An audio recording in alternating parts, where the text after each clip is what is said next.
Matt Miller made reference to Aaron Glenn talking about Geno Smith leading the Jets to the promised land. Mm-hmm. Wouldn't that be something? If the guy that they drafted in the second round all those years ago comes back after never writing back, right? After being written off to be the guy. Hit it. It's something about a quarterback, and I'm going to say a quarterback with a chip on his shoulder. And listen, he's proven a lot in this league of what he's done, especially when you take those times when he was in Seattle.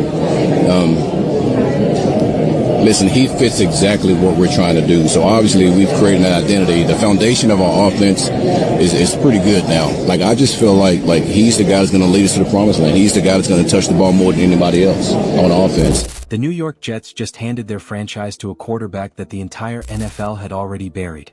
And every single person laughing at that decision is about to get reminded why you never count out a man with a chip on his shoulder the size of a building. Geno Smith. Back in New York. The city that drafted him, doubted him, benched him, moved on from him, and now needs him more than it has ever needed any quarterback in recent memory. This is not a consolation prize. This is not the Jets settling. This is the most interesting quarterback story in the entire league right now, and nobody is telling it honestly. But before we get into why this move is smarter than people realize, we need to talk about what the Jets head coach actually said about Geno Smith publicly. Because Aaron Glenn did not just say Geno is a solid option. He did not say Geno gives them a chance. He said Geno Smith is the man who is going to lead the New York Jets to the promised land. That is a direct quote. We will unpack what that actually means and whether it holds weight in a moment. Plus, we are going to expose the Jets' draft strategy that is flying completely under the radar and could set this franchise up for a dynasty-level quarterback acquisition in 2026. And we will get to the one scenario that should terrify every Jets fan and every Jets opponent, if this thing actually comes together the way it looks like it might. Stay locked in, because this story is genuinely different from what you are being told. Here is what you need to understand about Geno Smith before we go any further. This is a man who was drafted by the Jets in the second round, handed a starting job, failed publicly in one of the most brutal media markets on the planet, got physically assaulted by a teammate in his own locker room, bounced around the league for years as a backup, and was written off so completely that most NFL conversations did not even include his name anymore. And then he went to Seattle, took over as a starter, and had one of the most statistically excellent quarterback seasons in the entire NFL. He won the league's Comeback Player of the Year award. He posted over 4,200 yards, 30 touchdowns, and an elite completion percentage in a season that had scouts and analysts scrambling to explain how they missed it. The man came back from nothing. And now he is back in the city that first broke him, and he is coming back with everything he learned from that journey. And it gets more interesting than that. The Jets did not stumble into this situation. They made a deliberate trade to acquire Geno. He was not simply a free agent walking through the door. New York went and got him, which tells you exactly how much Aaron Glenn's staff values what Geno specifically brings to this locker room in this system. When a coaching staff trades for a veteran quarterback instead of just signing one off the street, that is a signal.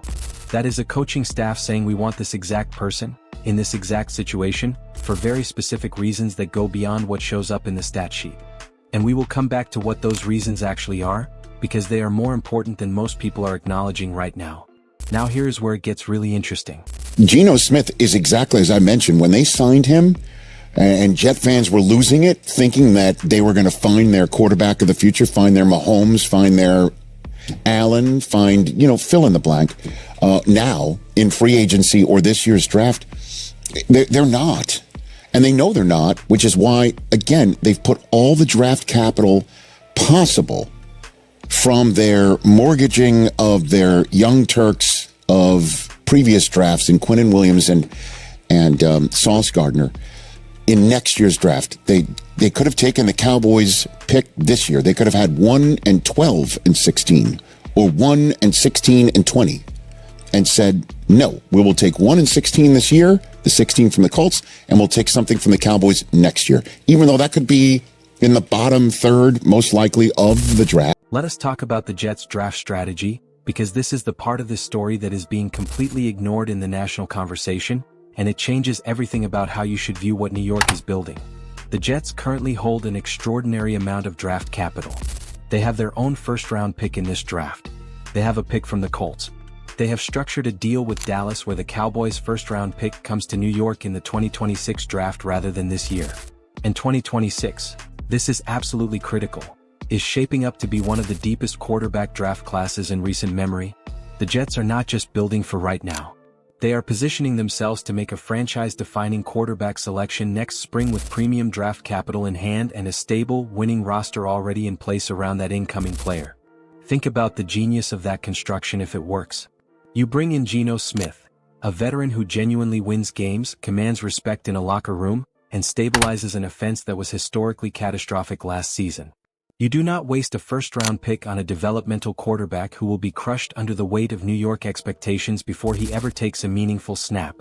You use your 2025 capital to build the supporting cast, weapons, protection, defensive depth, the pieces that will make whoever takes over at quarterback in 2026 walk into a situation where he can actually succeed immediately. And then you use those accumulated 2026 picks to take your franchise quarterback in a deep class without the pressure of a bad roster surrounding him on day one. That is not a desperate franchise throwing darts at a wall. That is a calculated, patient, intelligent organizational plan, and Geno Smith is the essential bridge that makes the whole thing work. But here is the question nobody is asking: what if Geno Smith is too good? What if he wins too many games? What if the Jets end up with 10 or 11 wins in 2025 and find themselves picking 22nd in the 2026 draft instead of in the top 10? That is a real tension inside this organization right now, and it is a fascinating one. The owner wants to win. The coaching staff wants to win. And Geno Smith, when protected and surrounded by real talent, has demonstrated he absolutely can win at a high level in this league. So the Jets are in a position where their most optimistic outcome and their long-term plan are actually in conflict with each other. Win too much with Geno and you miss your shot at the top quarterback in 2026. Lose too much and you have wasted a year, damaged your culture, and set Aaron Glenn's rebuild back by another full season. That tightrope is the real story inside this Jets building right now. Now let us give Geno Smith the full defense he deserves, because the national narrative around this signing has been embarrassingly lazy. Every outlet treating this like a sad, desperate move by a franchise out of options is ignoring the actual football reality. Geno Smith is not a placeholder. He is not a warm body taking snaps until someone better arrives. When this man has the right conditions, a functioning offensive line, weapons outside, a system that plays to his strengths, he performs like a top 15 quarterback in this league. That is not a generous evaluation. That is what the tape from his Seattle peak actually shows. Quick decision-making, accurate ball placement, natural leadership presence in the huddle, and a competitive fire that comes from surviving the kind of professional adversity that would have ended most careers entirely. And here is something the media keeps glossing over. Aaron Glenn specifically said Geno fits the identity they are trying to build. That is not a coach talking up a guy he settled for. That is a coach describing a quarterback whose style, whose approach, whose personal qualities align directly with what the program is trying to become. Glenn is building a specific culture in New York: toughness, accountability, resilience, and the quarterback he chose to lead that culture is a man who embodies all three of those qualities more authentically than almost anyone else in the league. Geno Smith was physically assaulted by a teammate, lost his starting job, wandered through the league for years, and came back to win Comeback Player of the Year. That story does not happen to someone without extraordinary mental and competitive fortitude. And if you are a Jets fan watching this and feeling disappointed, if you are still grieving the Aaron Rodgers situation and convinced that Geno Smith represents another step backward for your franchise, I need you to genuinely consider this. Last season was one of the worst in Jets history by almost every measurable standard. The offensive environment was so dysfunctional that almost no quarterback in the league could have operated inside it successfully. What the Jets need in 2025 is not a miracle. What they need is stability, competence. A quarterback who shows up every week, manages the game intelligently, protects the football, and gives the team enough of a chance to win that the culture Aaron Glenn is installing has time to actually take root. Geno Smith does all of that. He has proven he does all of that. And he does it in a city and in a situation that almost broke him once before, which means he will come to work every single day in 2025 with something to prove that no rookie quarterback, no matter how talented, can replicate. The motivation that comes from returning to the place that discarded you and showing them they were wrong, that is a force that wins football games that talent alone cannot. There is also the locker room dimension that deserves serious attention. The Jets have serious talent on this roster. Garrett Wilson is one of the most dynamic wide receivers in the entire conference. The defensive foundation that Aaron Glenn is building around Sauce Gardner has the makings of a legitimately elite unit. What this team has been missing is not talent, It has been a veteran quarterback presence that can hold a locker room together through adversity, communicate with the head coach's vision authentically, and give young players a daily example of professional excellence to follow. Geno Smith is that presence.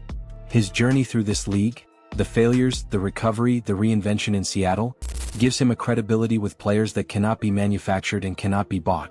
When Geno Smith tells a young receiver that the way out of a slump is to keep working and keep trusting the process, that receiver knows it is not lip service. He has watched Geno live it. That kind of authentic leadership is irreplaceable inside a locker room that is trying to rebuild its identity from the ground up. Here is the bottom line take, and this is where Gridiron Insights plants its flag completely. The Jets are not broken. The Jets are building. And the plan they are executing right now, veteran quarterback stability in 2025, premium draft capital preserved for a franchise quarterback in 2026, a defensive culture being constructed around elite cornerback play, is the most coherent organizational vision this franchise has had in at least 15 years. Geno Smith is not the final answer, but he is exactly the right answer for right now. And the people dismissing this move because it does not look like a splash are missing what is actually happening here entirely. So here is where this all lands. The Jets traded for Geno Smith on purpose. They built a draft strategy around him on purpose. Aaron Glenn called him the guy who leads this franchise to the promised land, and while that might be optimistic, the football logic behind this entire construction is real, it is intelligent, and it is the most hopeful the Jets situation has looked in years. My prediction: Geno Smith wins 8 or 9 games in 2025, keeps the Jets competitive enough to rebuild the culture, and New York walks into the 2026 draft with multiple first-round picks and a legitimate shot at a franchise quarterback who inherits a roster actually worth inheriting. If you want to follow how this Jets rebuild plays out in real time, hit that subscribe button right now. And drop a comment below. Do you think Geno Smith can actually lead the New York Jets back to relevance, or is this just another chapter in the same sad story? This is Gridiron Insights. We'll see you in the next one.